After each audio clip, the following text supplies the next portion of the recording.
જી ભાવિકભાઈ, અમારી સાથે તમે જોડાઈ રહેશો. આગળ મહત્વના સમાચાર વિસ્તારથી વાત કરીશું. હવે સમાચારમાં આપણે મહત્વના સમાચાર. દામોદર કુંડમાં 2 દિવસ દામોદર કુંડ દિવસ બંધ રહેશે. સફાઈ અભિયાનને લઈને લેવાયો છે નિર્ણય. અધિક માસ બાદ હાથ ધરાશે વિશેષ સફાઈ. શ્રદ્ધાળુઓની સુરક્ષા અને સ્વચ્છતા પર ભાર. તો આ તરફ તમને જણાવીએ, જૂનાગઢના દામોદર કુંડ આજથી 2 દિવસ માટે જાહેર જનતા માટે બંધ રાખવામાં આવ્યું છે. અધિક માસ પૂર્ણ થયા બાદ દામોદર કુંડ ખાતે વિશેષ સફાઈ અભિયાન હાથ ધરવામાં આવનાર હોવાથી આ નિર્ણય લેવામાં આવ્યો છે. અધિક માસ દરમિયાન મોટી સંખ્યામાં શ્રદ્ધાળુઓ પિતૃ તર્પણ અને ધાર્મિક વિધિઓ માટે દામોદર કુંડની મુલાકાત લેતા હોય છે. જેના કારણે કુંડ અને તેની આસપાસના વિસ્તારમાં સફાઈ અને જાળવણીની જરૂરિયાત ઉભી થઈ હતી. તંત્ર દ્વારા દામોદર કુંડની સ્વચ્છતા જળવાઈ રહે તેમજ કુંડની અંદર અને આસપાસ કોઈ પણ પ્રકારની દુર્ઘટના ન સર્જાય તે માટે 2 દિવસ સુધી શ્રદ્ધાળુઓના પ્રવેશ પર પ્રતિબંધ મૂકવામાં આવ્યો છે. સફાઈ કામગીરી પૂર્ણ થયા બાદ દામોદર કુંડ ફરીથી શ્રદ્ધાળુઓ માટે ખુલ્લું મૂકવામાં આવશે.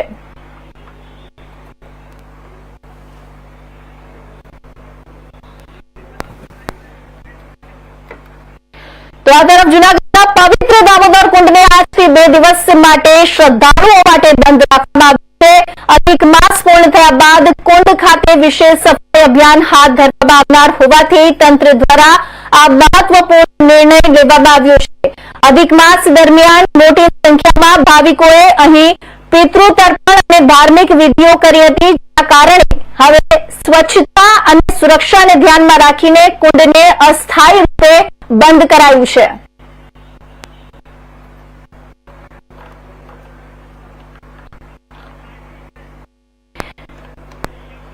તો આગે વધુ માહિતી માટે સીધા જ જોડાઈએ અમારા સંવાદદાતા ભાવિક જોશી સાથે. ભાવિકજી, દામોદર કુંડને 2 દિવસ માટે બંધ રાખવાનો નિર્ણય કેમ લેવામાં આવ્યો છે અને તંત્ર દ્વારા કઈ પ્રકારની કામગીરી હાથ ધરવામાં આવી રહી છે?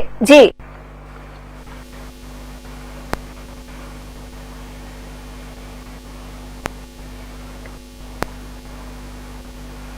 જૂનાગઢ પરંતુ આજુબાજુના વિસ્તારમાંથી પણ મોટી સંખ્યાની અંદર શ્રદ્ધાળુઓ છે તે પિતૃ તર્પણ માટે આવતા હોય છે, સ્નાન માટે આવતા હોય છે. ત્યારે હાલ દ્રશ્યોમાં બતાવવાના પ્રયત્ન કરી રહ્યું છું.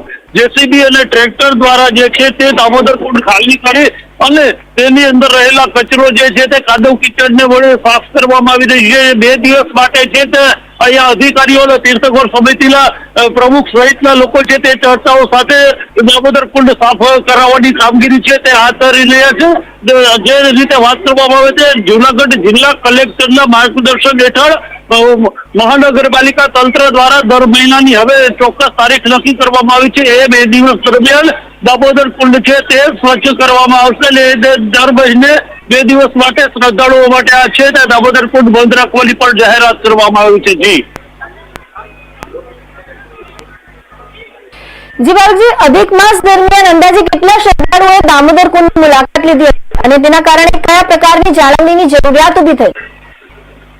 ચોક્કસથી જે રીતે વાત કરવામાં આવે અંદાજિત તો 1 મહિનાની અંદર 1 લાખથી વધારે શ્રદ્ધાળુઓએ જે છે તે દામોદર કુંડની અંદર પોતાની આસ્થાની ડૂબકી લગાવી હતી, પિતૃ તર્પણ કર્યું હતું. ગઈકાલની વાત કરવામાં આવે તો ગઈકાલે અંદાજે 15,000થી વધારે લોકોએ એક જ દિવસની અંદર આ દામોદર કુંડની મુલાકાત લીધી હતી. દામોદર કુંડના પવિત્ર જળની અંદર સ્નાન કરી અને પિતૃ તર્પણ કરી અને પોતાની જાતને ધન્ય બનાવી હતી. ત્યારે દામોદર કુંડ જે છે તે હજુ પણ દ્રશ્યોમાં બતાવવાના પ્રયત્ન કરી રહ્યું છું. કેટલાક ગામડાના લોકો છે તેઓ આ બાબતથી અજાણ હોવાથી હાલ દામોદર કુંડ આવી, પરંતુ વહીવટી તંત્ર દ્વારા તેમને પણ જે સ્નાન કરવા અંદર જઈ રહ્યા છે તેને હાલ સમજાવી અને બહાર કાઢવામાં આવી રહ્યા છે કે જેથી કરી કોઈ દુર્ઘટના ન સર્જાય તે માટે હાલ વહીવટી તંત્ર છે તે સંપૂર્ણ સજ્જ બન્યું છે.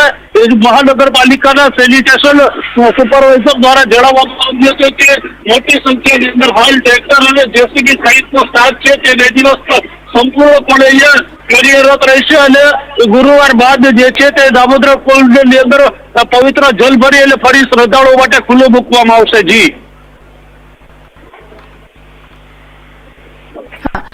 શ્રદ્ધાળુઓના પ્રવેશ પર સંપૂર્ણ પ્રતિબંધ મૂકવામાં આવ્યો છે કે પછી કોઈ ખાસ વ્યવસ્થા કરવામાં આવી છે?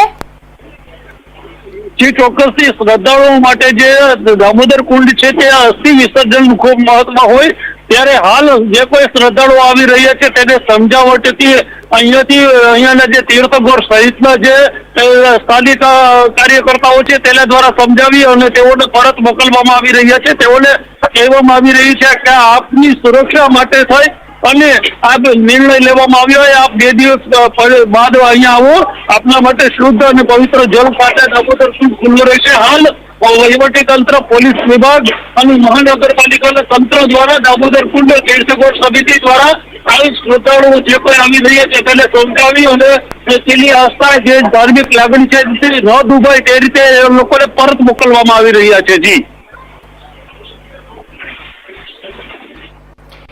જી ભાવિકભાઈ, અમારી સાથે જોડાઈ સમગ્ર માહિતી આપવા બદલ તમારો ખૂબ ખૂબ આભાર.